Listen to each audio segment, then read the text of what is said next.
오늘 팰리세이드 파크를 비롯해 에지워러, 테너플라이 등 뉴저지에서 예비선거가 치러졌습니다.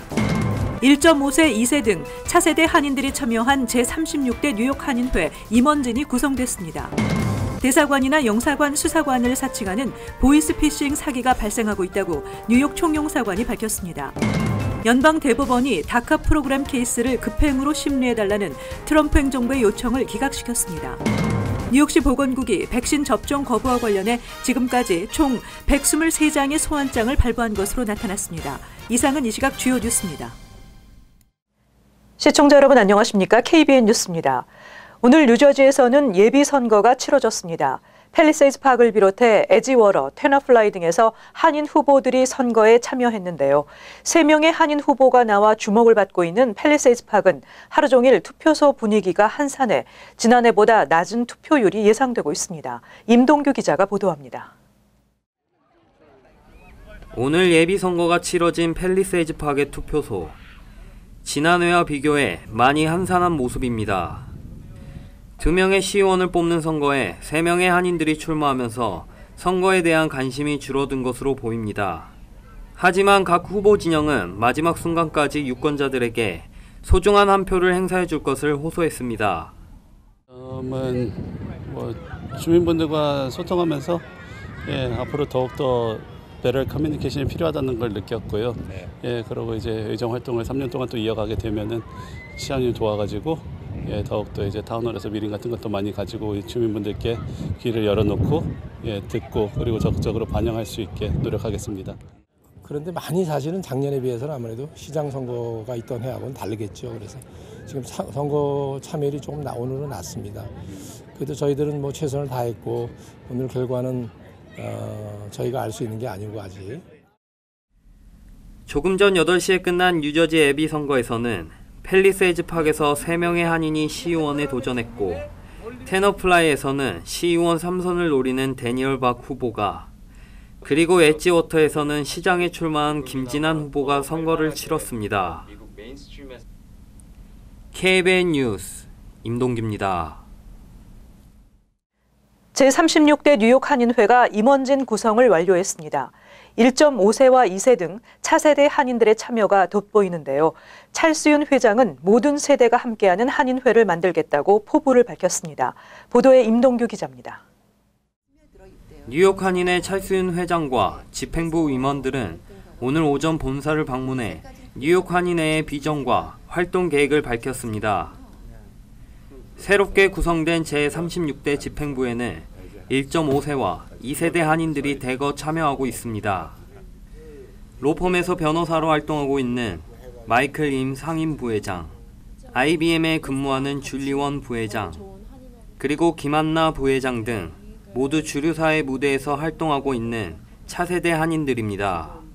각 분야마다 특히 정치, 교육, 그리고 또 법률, 또 그다음에 의료 이렇게 다 부회장님께서 맡고 계시고 포부가 다 크십니다. 그래서 하고 싶은 프로젝트 많고 그래가지고 저희가 앞으로 동포 사회에 많은 관심을 제가 부탁드리겠습니다. 뉴욕 한인회는 한국어 교육이 이민 2세와 3세들에게 민족의 역사와 긍지를 가질 수 있게 한다며 다양한 한국어 교육 프로그램을 계획하고 있습니다. 주류 사회 메인스트림에 많이 들어가 있는 우리 2세, 3세들과 현재 이제 계속 공부하고 있고 이민을 들어오고 있는 학생들과 가정들을 또 엮을 수 있는 일. 그래서 멘토링 시스템이라든가 인턴십이라든가 어떤 포럼을 통해서 전문 분야에 있는 분들이 와서 할 수 있는 일. 36대 집행부는 특목고 시험 폐지를 저지하고 히스패닉, 흑인, 아시안 등 다양한 인종이 상생할 수 있는 학교 건설을 위해 노력하고 특히 2020 인구조사에 많은 한인들이 참여할 수 있도록 최선을 다하겠다고 밝혔습니다. 그리고 US Census 2020는 제일 중요합니다. 한국 사람들 그리고 아시안 사람들 다 미국에서 몇 명이 살고 그런 걸 알아야지 US Representatives 그리고 funding 다 받을 수 있게 노력할 겁니다. 뉴욕 한인회는 오는 12일 창립 59주년을 맞아 뉴욕 한인회관에서 기념식을 개최하고 뉴욕 한인회 주요 정책과 세부 활동 계획을 밝힐 예정입니다. KBN 뉴스 임동규입니다. 뉴욕 총영사관은 최근 대사관이나 영사관, 수사관을 사칭하는 보이스피싱 사기가 일어나고 있다고 밝히고 이 같은 사실을 적극 알려 피해를 사전에 예방할 수 있도록 협조해달라고 당부했습니다. 뉴욕 총영사관은 어제 주미 대사관 또는 총영사관 수사관이라고 밝히고 출국 금지, 국제범죄 연루 등을 이유로 금융정보를 묻는 보이스피싱이 발생하고 있다며 주의를 당부했습니다. 이들 사기 전화는 워싱턴 DC 지역번호 202로 자동 응답 기능을 사용해 9번을 누르면 담당관이 연결됩니다. 뉴욕 총영사관은 한국 정부기관은 개인의 금융정보를 전화, 온라인으로 문의하지 않는다고 밝히고 이와 같은 전화를 받게 되면 사법기관 911에 신고해야 하며 관련 내용을 적극 알려 피해를 사전에 예방할 수 있도록 협조해달라고 당부했습니다. 불법 체류 청년유예 다카 프로그램의 최종 결정이 미뤄지게 됐습니다. 연방대법원이 다카 프로그램 케이스를 급행으로 빨리 심사해달라는 트럼프 행정부의 요청을 받아들이지 않았습니다. 연방대법원이 국토안보부와 메릴랜드 이민자 권익단체의 다카 케이스에 대한 트럼프 행정부의 급행 심리 요청을 거부했다고 더 힐이 어제 보도했습니다. 따라서 심리는 새로운 회계연도가 시작되는 올 가을이나 시작될 것으로 전망됩니다. 도널드 트럼프 행정부를 대표하는 노엘 프란시스코 법무부 차관은 대법원의 회기가 끝나기 전인 6월 말까지 대법원이 심리를 시작하기를 요청했었습니다. 그러나 대법원의 기각 결정으로 현 다카 프로그램 최종 결정 전까지 시간이 더 걸리게 됐습니다. 더 힐은 대법원이 속송 처리를 허용하지 않아 연방항소법원에서 결정됐던 프로그램 중단 위법 판결을 인정해 프로그램을 유지하도록 하게 됐다고 분석했습니다. 지난달 17일 버지니아주의 연방제사순회항소법원은 다카 프로그램 폐지 결정 이전 국토안보부가 충분한 설명을 제공하지 않았다는 이유로 위법 판결을 내린 바 있습니다. 또 지난해 11월 샌프란시스코 연방 제구순회항소법원에서도 유사한 이유로 만장일치 위법 판결이 내려졌었습니다. 한편 올해 1월 말 기준으로 한국 출신 다카 프로그램 수혜자는 총 6,780명으로 전체 67만 9,740명 중 약 1%를 차지했습니다. 트럼프 대통령이 국가 비상사태 선포로 확보한 국방부 예산 등으로 장벽 건설을 시도하고 있는 데 대해 하원은 연방법원에 예산 지출 일시 중단 요청을 제기했었는데요. 법원이 어제 이 요청을 기각시켰습니다.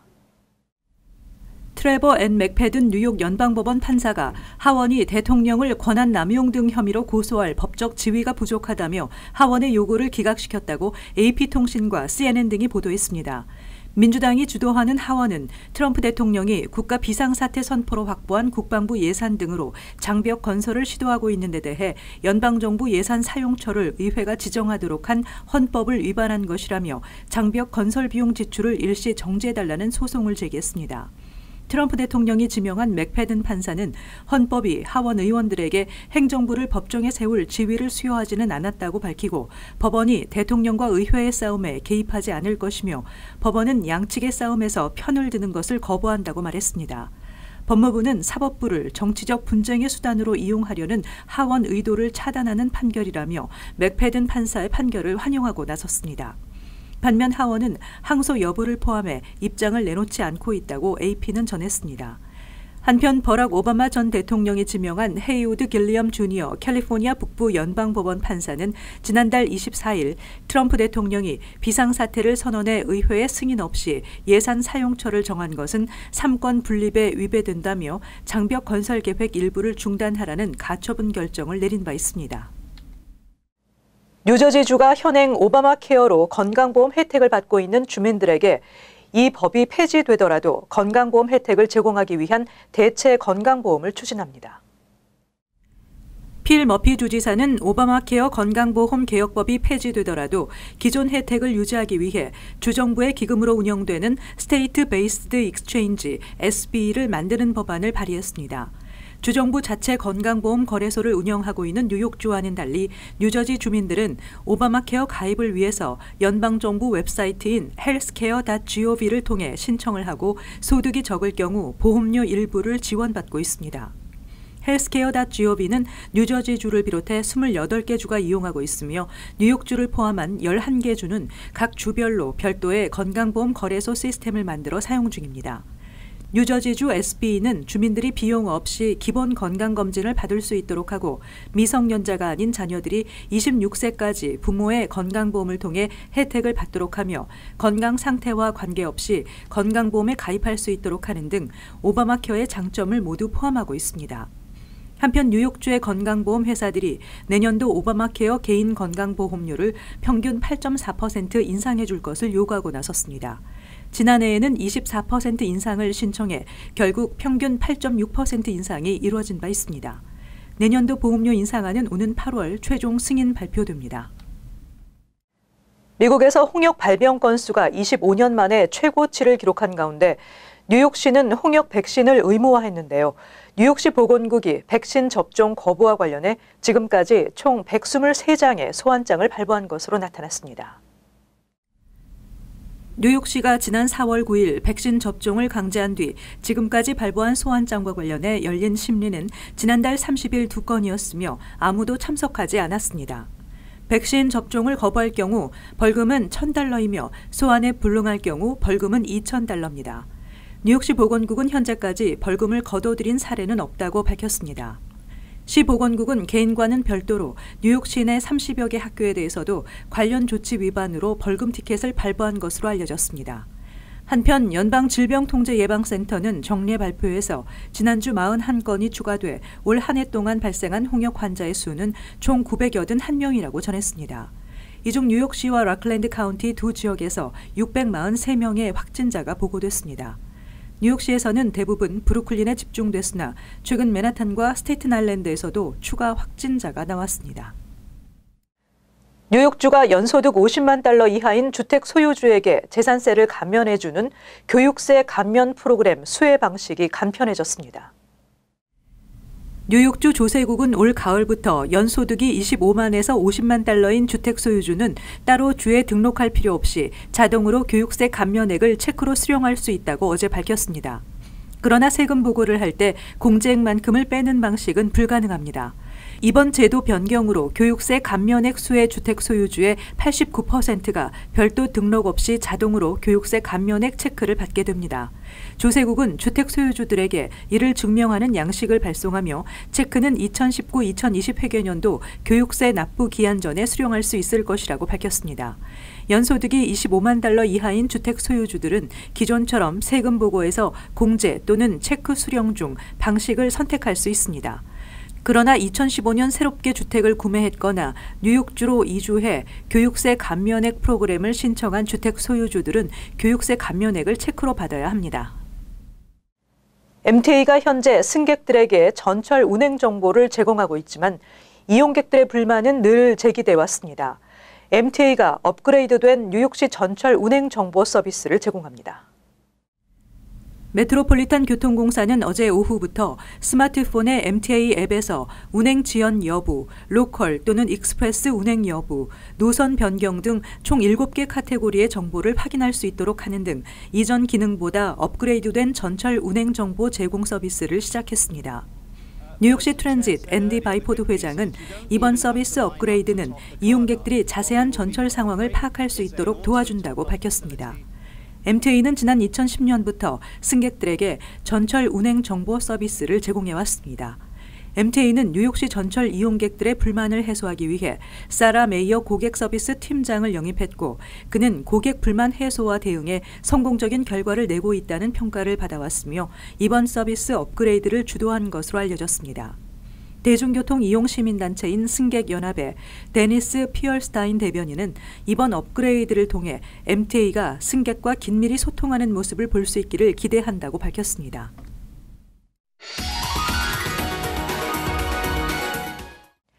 이어서 LA 지역 한인사회 소식입니다. LA 메트로 교통국은 시민들의 안전을 위해 지난 몇 년째 치안 강화에 나서고 있지만 지하철에 레드라인 모텔이라는 별명이 붙여질 만큼 갈 곳 없는 노숙자가 몰리고 있습니다. 또 전철 내에서 성희롱은 물론 음란한 행위도 증가하고 있습니다. 김재은 기자의 보도입니다. 한인타운을 포함해 매일 총 14개의 역을 통과하는 메트로 레드라인. 이른 아침 출근 시간이지만 어두컴컴한 지하철 칸에는 잠자는 노숙자와 소란을 피우는 불황자들만 눈에 띕니다. 이 때문에 일반 승객들은 어쩔 수 없이 서서 가거나 지하철 이용을 아예 기피할 수밖에 없습니다. Because I don't feel safe. I feel like they will do something to me. People that are in drugs or that they don't look like acting normal, that's what makes me feel uncomfortable. 심지어 전철 안에는 성행위나 음란 행위를 하는 경우도 있다고 합니다. 노숙자들이 너무너무 이렇게 많이 타면요. 정말 같이 앉기가 불편해요. 참을래도 어떨 때는 참을 수가 없어요. 메트로 당국은 모든 노선에 경찰 인력을 대폭 늘렸지만 지난 2014년부터 대중교통 이용률은 꾸준한 감소세를 이어가고 있습니다. 평소 모든 메트로 전철에는 매시간 총 593명의 경찰 인력이 배치돼 순찰을 하지만 상황이 개선되지 않고 있습니다. You have to deal with it because there's no other way to go home, or go to college, especially for me. And even at night when you're alone, you feel like something might happen, but you just stay quiet.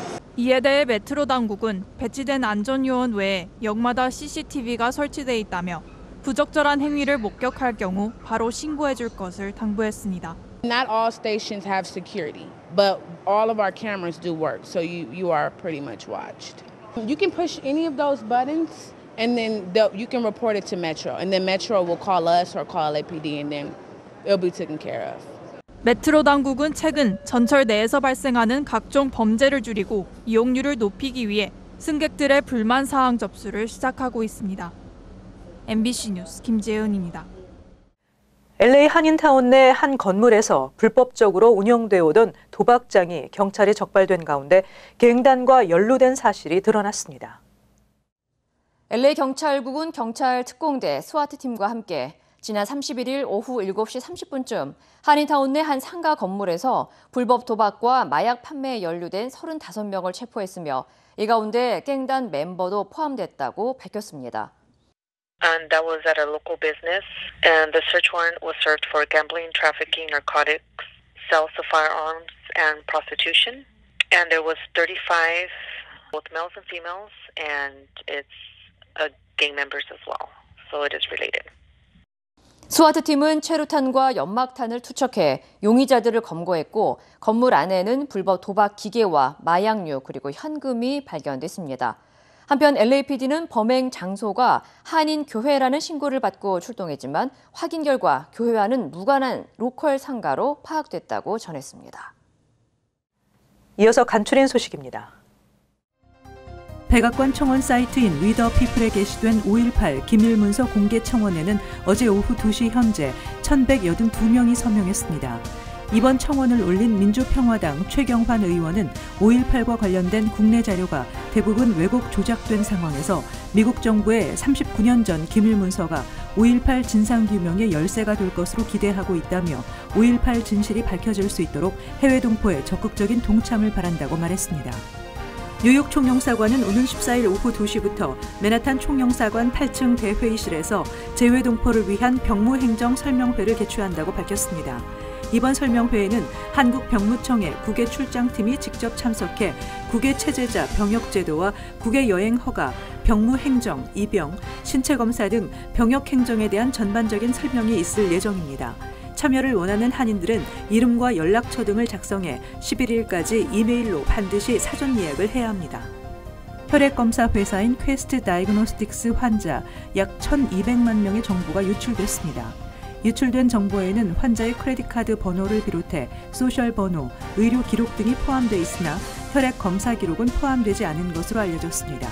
정보 유출은 환자들에게 고지서를 발송하기 위해 사용하는 하청업체인 아메리칸 메디컬 콜렉션 에이전시에서 발생한 것입니다. 뉴저지주 보건국이 어제 모두 108개의 의료용 마리화나 재배와 유통, 판매 라이센스를 추가 발급한다고 발표했습니다. 주정부는 의료용 마리화나 관련 라이센스 발급이 대폭 확대되면서 현재 6개인 의료용 마리화나 배급소가 주 전역에서 대폭 늘어날 것으로 기대하고 있습니다. 주 보건국은 오는 7월 1일부터 8월 15일까지 의료용 마리화나 관련 라이센스 신청을 접수합니다. 계속해서 환율과 증권 소식입니다.